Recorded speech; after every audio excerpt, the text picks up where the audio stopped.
后来继续来看，云林县政府为着要鼓励民众坐公车，是串联着在地景点来推出着电子票证，嘛鼓舞着偏乡的老大人坐公车省车钱。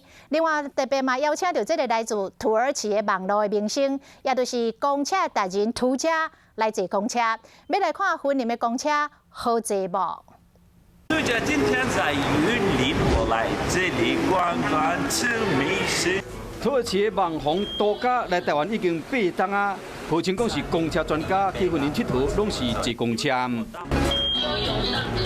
伊先坐去菜市啊，食特色小食，再来佫坐去太平老街食100年的米皮店，体验要安怎做米酒皮。好像棉花糖。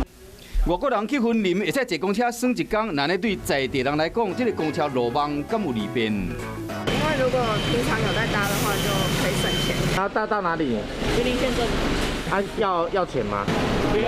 云林县政府为了鼓励大家坐公车，好较庄卡的乡亲甲老大人会使更加方便坐公车，毋若调整班次、优化路线、增加智慧站牌，佮设这个电子票券，坐市区公车免钱。